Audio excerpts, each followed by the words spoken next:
Welcome back to David Docker. Got another week in music for you. This is episode 28. And I listened to 4 albums this week. Weaker week for me. I was just kind of slacking.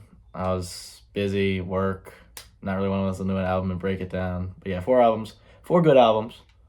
I think you guys will like them. I don't know what I'm saying. You're not listening to them, I am. But you should listen to them. They're good albums. But I digress. Let's get into the guys. And yeah, that's all I got. So here they are. Album number 1 of the week, King of the Mischievous Youth, Volume 2 by Denzel Curry. I haven't checked out Volume 1. I don't even know if it exists. Maybe I'm just out of the loop, or maybe there's no loop at all.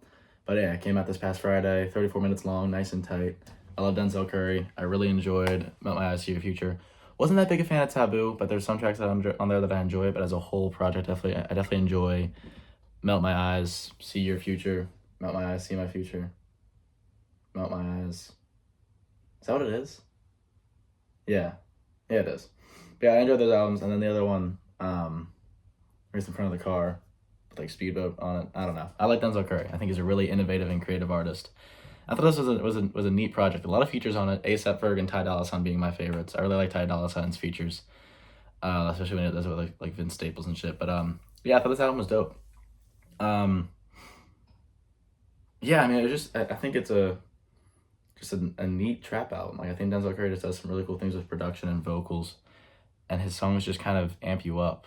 Like this is like if you're working out for 30 minutes, going on a walk, going like a run for 30 minutes, I think this is like a perfect track or perfect record album to throw on and be like, I gotta go, I gotta get moving. Like it's just like it's energetic, it's full of energy, and like A$AP Ferg, like that feature, like he's just I don't know, he's so full of energy, and Denzel Curry's just constantly like he just goes. I'm really curious to see if he continues down like the path that he's been going, which is great. I mean, like, I think he makes fantastic music, but like, I think he's definitely capable of, and maybe we'll see like a Tyler the Creator-esque evolution where he shifts from sort of high energy production and vocals to a more somber, like Tyler with Igor. Like you had Goblin, Wolf, Flower Boy, like full of these energetic tracks, and he shifts to Igor and wins best rap album while being about like an unrequited love story. I think Denzel Curry is capable of making music like that. I think he definitely thrive in that vein. So I'm really curious to see what he does after this. But yeah, I really enjoyed this album. I thought it was great. I'm gonna go 87 hot dogs out of 100 for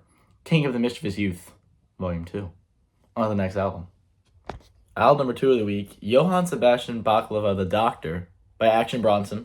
First time listening to anything from Action Bronson. I'm familiar with his feature on that Domo Genesis album, Elimination Chamber, maybe. I don't know.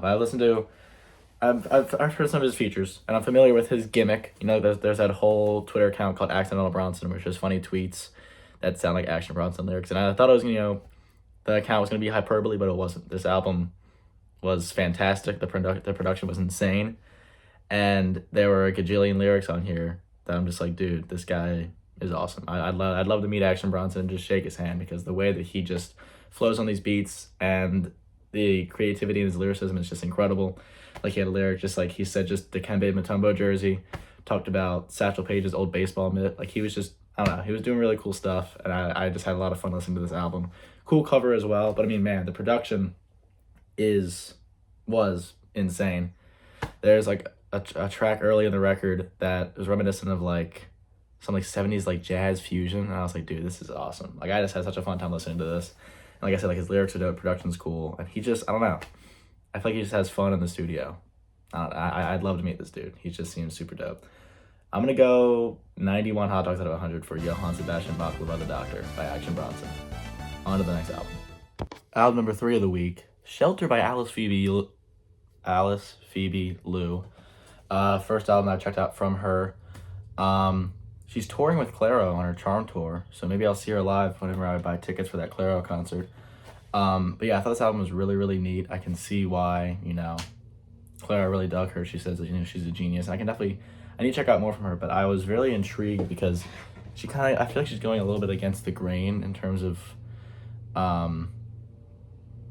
like female vocalist, pop indie vibes. Like her voice kind of reminds me of Leve, and I know that's like kind of like a Boss Baby comparison, but it's like, I don't know, just the way, like she's not going like super like Biba Doobie, she's not going like super like like Phoebe Bridgers, she's kind of keeping a lower register. I think it really, really works in her favor because these songs are so like, I don't know, they're just so spacey, and I really enjoy the contrast, and like just hearing an album like this and like Bewitched kind of have that very similar feeling where it just kind of feels like in the same under the same umbrella, but maybe like next to the umbrella. I don't know what I'm talking about, but I thought this album was just really, really neat. I need to check out more from her because I don't know, her voice was just so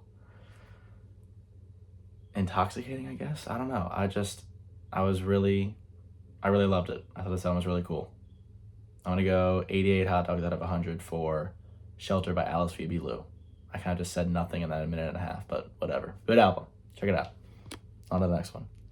Album number 4 of the week, Death Consciousness by Have a Nice Life.